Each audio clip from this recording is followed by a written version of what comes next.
안녕하세요. 오늘은 도덕에 대해서 공부를 해보도록 하겠습니다. 도덕과에서는 다양한 학자들이 많이 나오잖아요. 크게 구분을 먼저 하는 게 중요한데요. 심리학이랑 윤리학으로 구분을 할 수 있어요. 윤리학은 먼저 동양 사상가들과 서양 사상가들로 구분할 수 있고요. 도덕 심리학에서는 정신분석학자들과 행동주의에 초점을 맞춘 학자들과 인지에 초점을 맞춘 학자들과 그리고 마지막으로 배려와 책임 관련한 학자들로 구분이 될 수 있습니다. 그래서 이렇게 구분을 할 수가 있는데요. 동양 학자에는 누가 있을까요? 맞아요. 공맹순이 있죠. 공맹순이 있고요. 서양에는 소크라테스와 플라톤, 그리고 아리스토텔레스, 칸트, 디르켐, 듀이, 프랑케냐,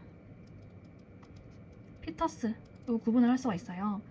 이렇게 굉장히 많아요. 정신분석학에서는 프로이트가 있고요. 행동주의에서는 유명한 스키너와 반두라가 있어요. 인지주의에서는 피아제, 유명한 피아제와 콜버그가 대표 학자로 나와 있고요. 배려와 책임을 강조하는 심리학에서는 길리건과 나딩스가 있습니다. 자, 그래서 이 학자들이 가장 중요하게 생각하는 거는 각각 말씀드릴게요. 공자는 인간을 이해하고 사랑을 실천하는 게 중요하다고 했어요. 그리고 맹자는 성성설을 주장했기 때문에 도덕적으로 선한 본성을 회복하고 확충해 나가야 한다고 했어요. 순자 같은 경우에는 인간 욕망을 조절해야 된다고 했어요. 인간 욕망을 조절하고 사회적 규범을 확립하자. 맹자랑은 확실히 다르죠. 왜냐면 순자 같은 경우에는 성악설을 주장했기 때문에 이렇게 다릅니다. 소크라테스의 제자는 플라톤이죠. 이 학자 두 분은 선에 대해서 아는 게 중요하다고 했는데요. 선에 대한 참 지식으로서의 덕성을 개발하자. 알면 행한다라고 주장을 했으니까요. 무조건 알게 되는 게 중요하다고 했어요. 아리스토텔레스 같은 경우에는 유덕한 인격인을 육성하는 게 중요하다고 했는데 그래서 덕을 강조했죠. 칸트 같은 경우에는 자율적인 도덕인의 육성을 강조했고요. 디르켄 같은 경우에는 도덕적인 사회화가 중요하다고 했어요. 그래서 사회화론의 대표 주자죠. 듀이 같은 경우에는 민주적인 인격인으로서 도덕적 성장이 중요하다고 했고요. 프랑케냐는 의무윤리랑 덕윤리를 상보적으로 추구해야 한다고 했어요. 피터스는 이제 건전한 인격을 중요하다고 했는데 합리적이고 건전한 인격 형성을 중요하다고 했습니다. 이 프로이트 같은 경우에는 뭐가 중요하다고 했냐면 원초화를 규제하는 게 중요하다고 했어요. 초화, 규제.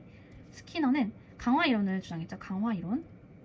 반두라는 관찰 그리고 모방으로 대표되는 사회학습 이론을 주장했습니다. 피아제는 뭘 했을까요? 피아제는 이제 도덕적인 판단 능력이 중요하다고 했어요. 그래서 타율적인 도덕성에서 자율적 도덕성으로 나아가는 게 중요하다고 했고, 콜버 같은 경우에는 정의로운 도덕성, 그러니까 이제 정의로운 공동체 접근을 중요시했고요. 3수준 6단계로 도덕적 판단 능력이 발달한다고 했어요. 길리건과 나딩스도 비슷한 학자인데요. 이제 길리건 같은 경우에는 3수준 2과도기로 도덕성이 발달된다고 했고 배려와 책임을 중요시했어요. 나딘스 같은 경우에도 배려가 중요하다고 했는데 이제 그 방법을 제시를 했어요. 모델실 인격인데요. 모델링, 대화, 실천, 인정, 격려가 그 방법이라고 했고요. 그리고 몰두, 동기적 전치와 같은 것들을 중요시했어요.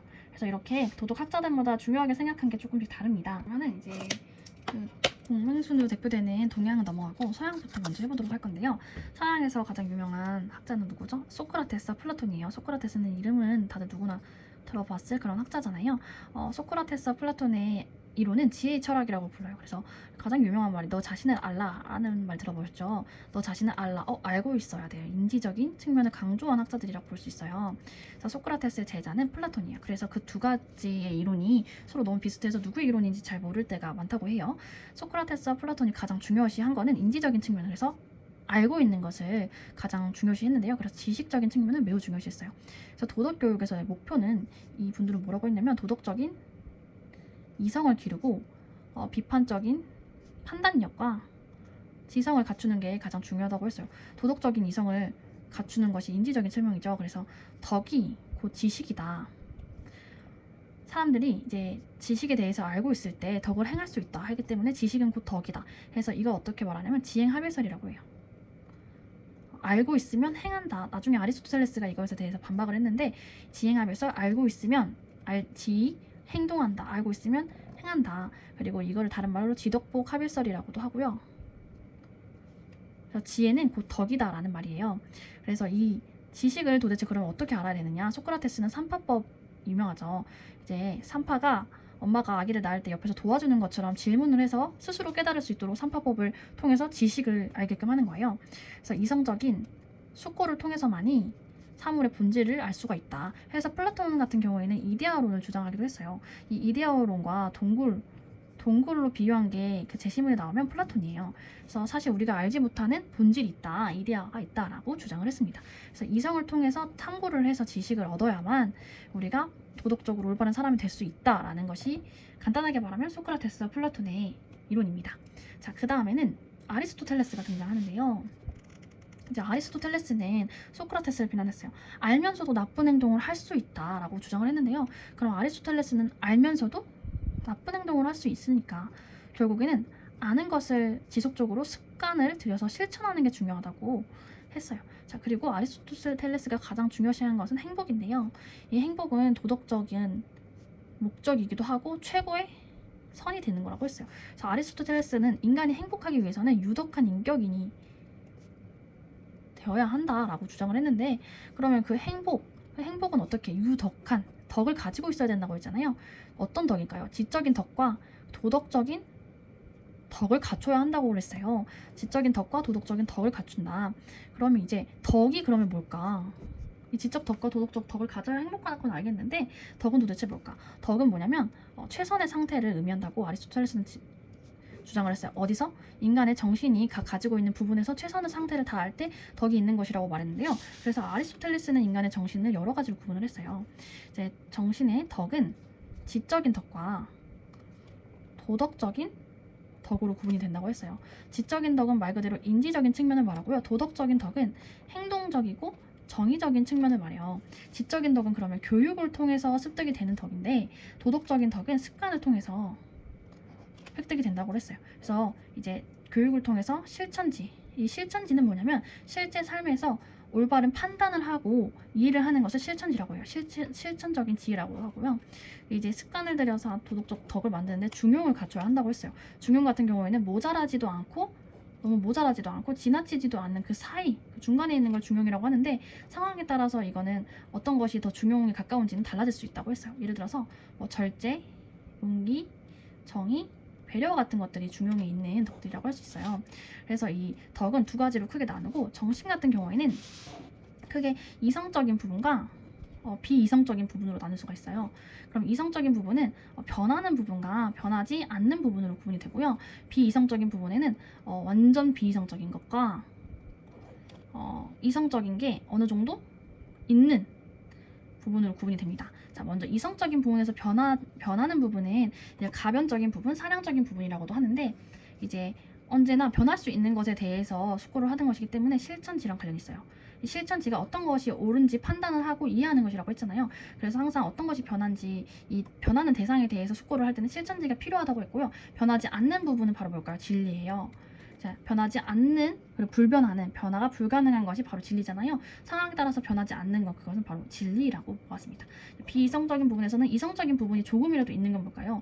바로 인간의 행동이나 감정, 욕망과 관련된 것들이라고 했어요. 그래서 이거는 도덕적인 덕과 관련이 있고요. 완전 비이성적인 부분은 뭐예요? 맞아요.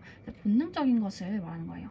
예를 들어서 번식을 하거나 배설을 하거나 섭취를 하는 그런 본능적인 부분을 완전 비이성적인 부분이라고 봤어요. 아리스토텔레스는 그래서 덕도 구분이 되고 정신도 구분이 되는데, 가장 중요한 것은 변하는 사량적인 부분에서는 실천지가 중요하고, 비이성적인 부분에서 조금이라도 이성적인 부분이 있는 부분은 이제 도덕적인 덕이랑 관련이 있다. 여기까지입니다. 다음에 나온 학자는 바로 칸트인데요. 칸트는 두 글자로 이야기가 가능해요. 바로 의무인데요. 이 칸트 같은 경우에는 도덕 법칙이 있을 거 아니에요. 이 도덕 법칙은 의무를 가지는데, 이 의무를 항상 존중하고 준수를 해야 된다라고 주장을 했어요. 그럼 칸트에게 있어서 도덕 법칙은 어떻게 만들어지는 것이냐? 인간이 가지고 있는 실천 이성으로 만들어지는 것인데요.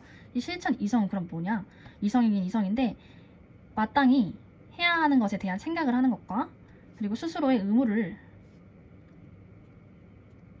의지를 결단해서 하는 것, 마땅히 해야 되는 것에 대한 생각을 하는 것과 스스로 의지를 결단을 하는 것을 실천 이성이라고 했어요. 스스로 의지를 결단해서 실천하는 것, 그래서 실천 이성이에요. 이제 생각을 하고 이성을 가지고 생각을 하고 실천을 하는 것, 그래서 실천 이성이라고 했는데요. 이 실천 이성으로부터 도덕 법칙이 만들어진다고 했어요. 그러면 도덕 법칙에도 여러 가지가 있을 거 아니에요. 이제 실천 이성으로 도덕 법칙이 만들어지는데 그 도덕 법칙 안에서 가장 짱인 것, 가장 최고는 뭐라고 했을까요? 정언 명령이라고 했어요. 이 칸트는 정언 명령이 도덕 법칙 중에서 가장 최고다, 가장 짱이라고 했는데 이 정언 명령은 뭐랄까요? 명령 맞아요. 그래서 이 정언 명령 같은 경우에는 명령문으로 되어 있다는 특징이 있는데요. 뭐뭐 해야 한다라고 되어 있어요. 그래서 이게는 조건이나 어떤 주어진 환경이랑 구애받지 않고 무조건적으로 해야 하는 그런 명령을 의미하는 것인데요. 그럼 얘가 반대되는 게 뭘까요? 반대되는 건 가언 명령이라고 해요. 정언 명령이 아니라 가언 명령은 또 뭐냐? 예를 들어서 이거예요. A 하고 싶으면 B를 해라. 얘도 명령이긴 명령인데 조건이 있어요. 얘는 그 정언 명령 같은 경우에는 무조건적으로 해야 되는데 가언 명령 같은 경우에는 조건이 주어지죠. 예를 들어서 뭐 탕후루를 먹고 싶으면 설거지를 해라. 이런 명령인데 조건이 따라붙는다 해서 가언 명령이 있어요. 정언 명령의 반대는 가언 명령이다. 그러면 이 정언 명령 같은 경우에는 뭐뭐를 무조건 해야 된다. 그러면 이 정언 명령 같은 도덕 법칙을 따르려는 의지는 어디서 나올까요? 내적인 의지는 바로 선의지라고 해요. 오직 그것이 옳다는 이유만으로 실천해야겠다라는 의지인데요. 그게 옳다는 이유만으로 실천하려는 의지입니다. 이렇게 말하면 사실 무슨 말인지 잘 모르겠어요. 그러면 한번 예시를 생각해 볼까요?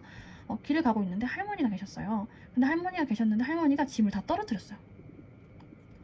그런데 이제 어떤 사람 A와 B가 있었어요. A도 할머니의 짐을 들어드리고 B도 할머니의 짐을 들어드렸는데 A는 할머니, 제가 짐을 들어드렸으니까 칭찬해주세요.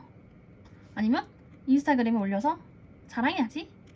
이런 마음을 가지고 한 A가 있었고, B 같은 경우에는 할머니가 어머 이 양반 고맙네, 젊은 친구가 이렇게 착해가지고 너무 고마워 이렇게 말했을 때 B 같은 경우에는 아니요, 옳다는 아니요 뭐라고 할까요? 그게 옳은 일이니까 한 겁니다. 이런 식으로 말하면 선의지에 따라서, 그게 옳다는 이유만으로 한 거니까 선의지에 따라서 그 도덕 법칙을 지켰다고 할 수 있겠죠. 그러면 A 같은 경우에는 조건이 있잖아요. 어떤 거를 무엇인가를 원하는 조건이 있었기 때문에 도덕 법칙을 선의지에 따라서 했다고 볼 수 어렵겠죠. 그래서 선의지 같은 경우에는 옳다는 이유만으로 실천하려는 의지다. 그래서 도덕 법칙은 내적인 동기가 선의지가 있다. 선의지로 도덕 법칙을 실천하고 도덕 법칙 중에서 가장 짱인 건 정언 명령이다. 라고 했고요. 그럼 칸트는 도덕 교육은 어떻게 해야 된다고 봤을까요? 도덕 교육은 일단은 인격을 만들고, 학생들이 이제 인격만 만들면 안 되고 행동을 해야 되잖아요. 직접 행동까지 이끌 수 있는 자질을 갖추어야 한다고 주장을 했어요. 그러면 이 칸트 같은 경우는 연령대에 따라서 교육적인 방법이 달라진다고 말을 했어요. 그래서 유아기, 아동기, 학생기가 있어요. 유아기, 아동기, 학생기 같은 경우에는 이제 유아기 같은 경우에는 말 그대로 양육을 해야겠죠. 아기가 건강하게 잘 자랄 수 있도록, 자연적인 성장이 잘 이루어질 수 있도록 양육을 제대로 하는 게 중요해요. 사실 양육이 중요하죠. 아동기 같은 경우에는 어떤 게 있을까요? 훈육이 있어요. 훈육, 말 그대로 혼내는 건데요. 어떻게 보면 사회화 시키는 거라고 생각을 하는데요. 욕망이나 뭐 무질서함을 가지고 있을 거 아니에요. 본능, 아무 데서나 뭐 토하거나 아무 데서나 똥 싸고 이러면 안 되잖아요. 그래서 욕망이나 무질서한 그런 본능 같은 것들을 인간성으로 바꿔주는 교육을 해요. 사회화를 시킨다고 생각하면 편할 것 같아요. 훈육을 통해서 아동기 때는 도덕 교육을 하는데, 학생기 때는 어떻게 할까요? 도야라는 표현이 있어요. 도야, 뭐 갈고 닦는다라는 거잖아요. 그래서 삶에서 지켜야 되는 도리와 이치가 무엇인지 갈고 닦아서 바람직한 인간을 만들어내는 거예요. 바람직한 인간을 만들어내는 것을 바로 도야라고 한다. 그래서 이 세 가지는 도덕 교육과 관련된 칸트의 주장이었어요. 다음은 디르켐이에요. 디르켐 하면 세 글자가 떠올라야 되는데 뭘까요? 디르켐은 도덕 사회화로서의 교육을 주장했어요. 사회화, 도덕은 이제 개인적인 인간을 사회적인 존재가 되도록 사회화하는 데 목적이 있다고 했어요. 사회적인 존재가 되도록 하는데 목적이 있다. 그리고 인간은 도덕성을 발달할 수 있는데 이 도덕성의 발달 단계가 있다고 했어요. 바로 규정, 집, 예자라고 외워주시면 되는데요. 규는 뭐예요? 규율정신이고요. 집에는 뭐예요? 집단에 대한 애착이에요. 집단에 대한 애착. 자율성은 뭐예요? 말 그대로 자는 자율성인데요. 이제 인간의 도덕성은 인간이 자율성을 가지고 도덕적으로 행동할 때 이루어지지만 그 전에 이 두 가지 단계를 거쳐야 된다고 했어요. 규율 정신과 집단에 대한 애착이라는 두 가지 선행이 돼야 된다라고 말을 했고요. 그러면 규율 정신은 뭘까요? 규율 정신은 이제 규칙성이나 권위에 대한 존중으로 성립되는 것인데요. 뭐 도덕적인 규칙이나 도덕 규범에 대해서 존중하고 이제 이게 의무라고 받아들여서 실천하는 것을 우리 규율 정신이라고 해요. 그래서 습관이랑 관련이 있죠. 이거 내가 의무니까 해야 한다, 의무니까 실천한다, 그리고 존중하는 마음으로 실천한다, 이런 게 바로 규율 정신이고요. 집단에 대한 애착 말 그대로 집단에 대한 애착이에요. 인간에 대한 애착을 가지고 그걸 한다는 건데, 그래서 얘는 선의 도덕이라고도 불리는데, 왜냐면 선에 대한 사랑을 바탕으로 그 실천을 한다는 거예요. 선에 대한 사랑을 바탕으로 실천을 한다. 그래서 얘는 이제 뭘 지켜야 된다 이런 생각보다는 사랑에 대해서 존중을 하기 때문에 실천을 한다라고 생각을 해주면 됩니다. 자, 자율성 같은 경우에는 뭐예요? 합리적인 도덕이라고 불려요. 합리적인 도덕. 도덕적인 이성이랑 관련이 있는데요. 아까 선에 대한 사랑으로 인해서 실천을 한다는 거는 정서랑 관련이 있는 거죠. 실천을 하기 때문에 또 의지랑 관련이 있는데, 이 자율성 같은 경우에는 합리적인 도덕이라고 불리고, 도덕적인 합리적이니까 이성이랑 관련이 커요. 그래서 이 자율적으로 내가 도덕적인 행동을 하기 위해서는 그 도덕적인 행동에 대한 이유를 내가 합리적으로 파악을 하고, 그리고 의미를 잘 알고 있어야 내가 실천을 자율적으로 하겠죠. 그래서 합리적인 도덕이라고 불린다. 그래서 자율성은 합리적 도덕이다. 이걸 안 했는데, 규율 정신에서 얘는 어떤 도덕일까? 의무의 도덕이에요. 이게 의무니까 한다. 습관처럼 의무니까 한다. 뭐 땅에다가 쓰레기를 버리지 않는 거, 그러니까 의무니까 한다.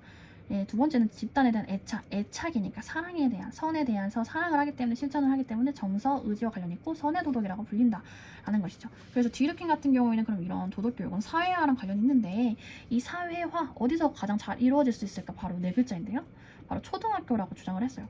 초등학교 같은 경우에는 가정보다는 좀 더 공적인 요소가 많이 있잖아요. 공적인 요소가 좀 있으면서도 아예 사회로 나오는 것보다는 공적인 요소가 덜하잖아요. 그래서 사회 구성원으로서 사회화를 하면서 사회 구성원으로서의 자질과 태도를 기를 수 있는 적합한 곳은 바로 초등학교다라고 주장을 했어요. 가정에서 나와서 사회로 나가기 전에 초등학교에서 사회화가 되자. 그래서 사회성을 기르는 데 적합한 곳이 초등학교라고 주장을 했습니다. 다음에 다룰 친구는 듀이입니다. 자, 듀이는 어때요? 듀이는 민주적인 인격인을 성장시키는 것이 중요하다고 생각했어요. 그래서 민주주의적인 삶의 방식을 지도를 해야 된다고 말했는데, 그렇다고 민주주의를 직접적으로 가르치냐, 그건 아니었어요. 뭐 예를 들어서 학교라면 투표를 해서 선거를 해서 뭐 반장을 뽑는다던가 이렇게 간접적으로 민주주의에 관한 삶을 어떻게 실천해 나가는지를 가르쳐 줘야 된다라고 주장을 한 게 바로 듀이고요. 그래서 이제 도덕 규범은 어떤 거랑 관련이 있냐고 했냐면, 도덕적으로 문제가 되는 도덕적인 문제에 대해서 해결을 하고, 민주 시민답게 합리적인 의사결정을 통해서 문제를 해결하는 것이 중요하다고 했고요. 그 다음에 민주적인 절차를 아는 게 중요하다고 했어요. 그리고 민주 시민 자질답게 사회에서 중요시하는 규칙을 준수를 하고, 그리고 그런 규칙을 새로 만들 수 있는 그런 능력이랑, 뭐 어떻게 보면 지적인 능력이죠. 그런 지적인 능력이랑 그런 자질들을 다 갖춰야 된다고 했어요. 듀이는 그래서 어떤 것들이 초점이 맞춰졌어요? 다 민주 시민으로서의 그 자질을 갖추는데 초점을 맞춰져 있는 게 바로 듀이다라고 보면 되겠습니다. 자, 그러면 듀이 같은 경우에는 인격을 세 부분으로 구분을 했어요. 먼저 행동적인 측면과 인지적인 측면과 정의적인 측면으로 구분을 했는데요. 행동적인 측면은 어떻게 이제 실천을 할 수 있는 걸 말하고요. 인지적인 측면은 올바른 판단력을 가지는 거예요. 민주 시민으로서 가장 중요한 거 뭐예요?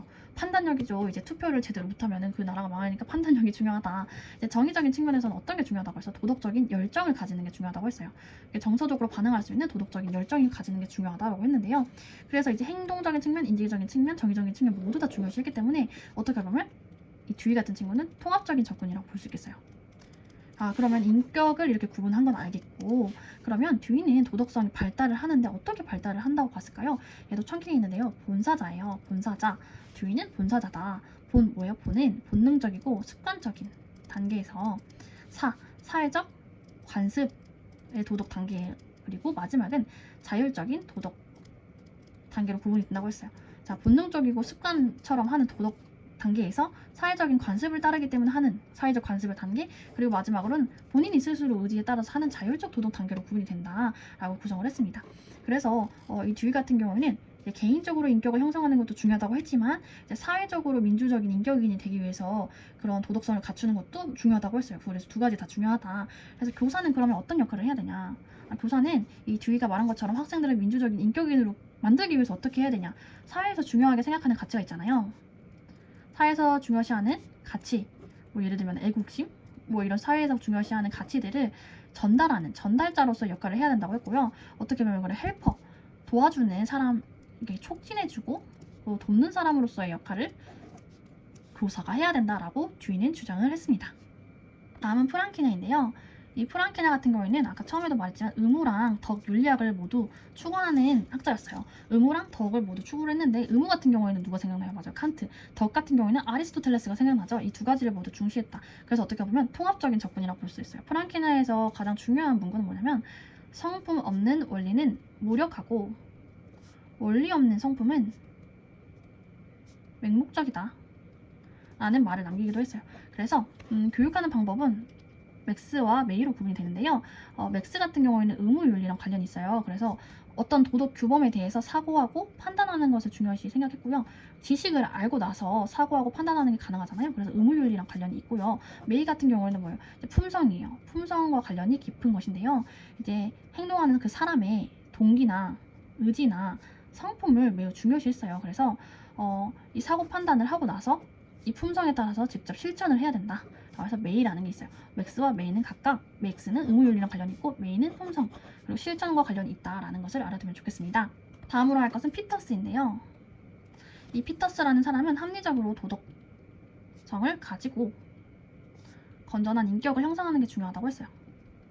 자, 그리고 인격은 이 피터스는 인격의 발달을 어떻게 보냐면 타인, 자리로 구분이 된다고 했는데요. 타는 뭐예요? 타율적. 이는 뭘까요? 인습적에서 자율적이고 합리적인 도덕성으로 발달을 한다고 해서 이렇게 발달을 된다.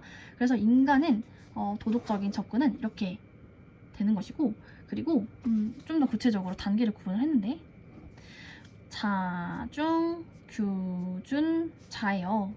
자, 인격은 이제 자, 중심적 단계로부터 규칙 준수의 단계 자율성의 단계. 생각해보면 마지막 단계에 자율성이 들어가는 경우가 많은 것 같아요.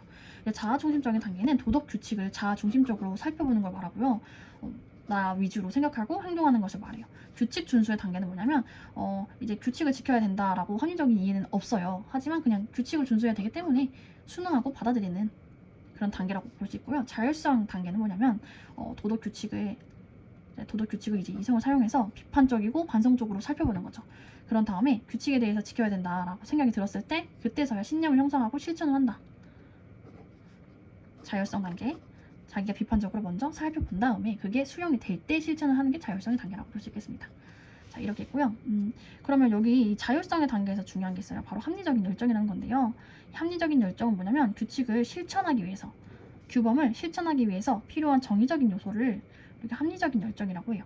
그래서 합리적인 열정이 정의적 요소로서 중요하다. 그러면 인격인은 자, 이 피터스가 생각하는 도덕적인 추구하는 건전한 인격을 가진 인격인은 어떤 사람이냐?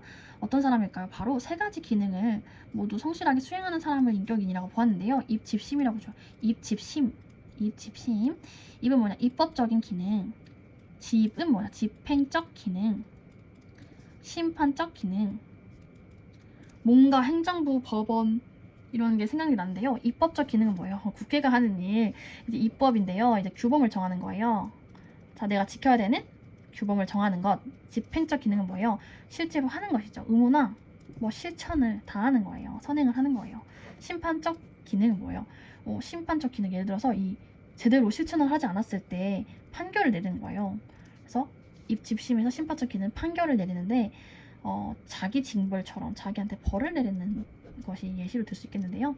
네, 예를 들면은 내가 입법적 기능에 따라서 탕후루를 하루에 하나씩만 먹겠다. 사실 이건 도덕 규범이랑 관련 없긴 한데 근데 이제 실천을 하는 거죠.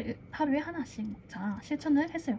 심판적 기능은 이제 하루에 하나가 아니라 2개씩 먹었어요. 2개씩 먹으면은 이제 일주일 동안 탕후루를 못 먹는다. 뭐 이런 식으로 심판을 하는 거죠. 그래서 세 가지 기능을 올바로 다 할 때 건전한 인격을 가졌다라고 볼 수 있겠습니다.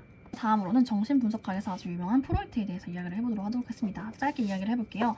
프로이트는 도덕성을 뭐라고 했을까요? 도덕성은 하지 말라는 것을 안 했을 때, 하지 말라는 것을 내면화했을 때 생기는 것이라고 했고, 그럼 도덕은 프로이트에게 뭐였을까요? 전통적인 가치나 사회에서 중요시하게 생각하는 문화 같은 것들을 말했어요. 그러면 도덕적인 인간은 무엇일까요? 프로이트에게 도덕적인 인간은 이제 태어나면 그 주변에서 사회에서 중요시하게 생각하는 가치가 있잖아요.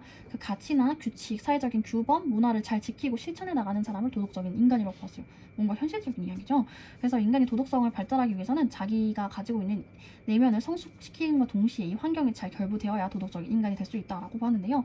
그러면 이 인간은 어떻게 구분이 되냐? 프로이트 같은 경우에는 인간은 세 부분을 구분을 했어요.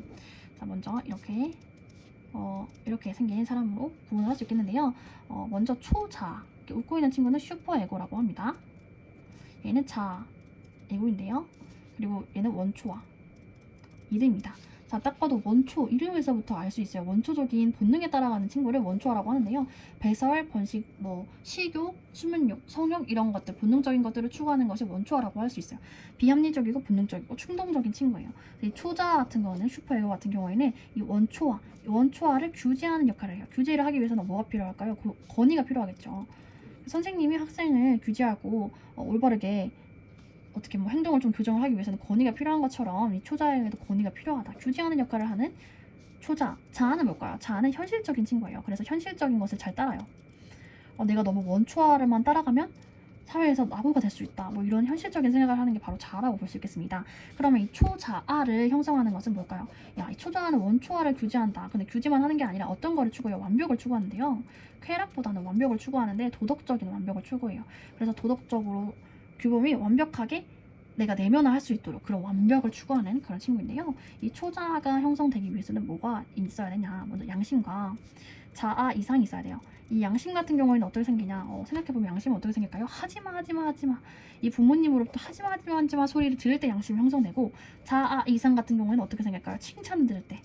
너는 정말 그림도 잘 그리고 말도 잘하고 최고다. 이런 식으로. 너는 할머니를 잘 도와주고 노인을 공경할 줄 아는구나. 이런 칭찬을 들을 때 자아 이상이 형성된다고 했어요. 그래서 내가 진짜 이 노인분들을 정말 공경을 잘하고 이렇게 마음씨도 따뜻한 사람이구나 하는 자아 이상을 이제 초자아를 이제 생기는 원인 중에 하나라고 하고, 양심 너무 하지마 소리를 들으면 어떤 게 발달해요? 이제 죄책감이 생기죠. 죄책감이 생기는 원인이 되기도 하는데요. 그래서 양심과 자아 이상이 적절하게 형성이 되어야 초자아가 만들어진다. 이 자아는 초자와 원초와 사이에서 적절히 균형을 유지하는 역할을 하는 것이 자아입니다. 그래서 어떻게 보면 양심은 내가 하면 안 되는 행동 있잖아요. 하면 안 되는 행동을 했을 때 심판자 역할을 하는 거고, 자아 이상 같은 경우에는 격려자 역할을 하는 거죠. 이제 내가 선행과 선의지를 증진시킬 수 있는 격려자 역할을 하는 것이 바로 자아 이상이다. 그래서 프로이트는 이렇게 세 가지로 크게 구분을 했고, 그래서 정말 뭔가 현실적이고 재밌는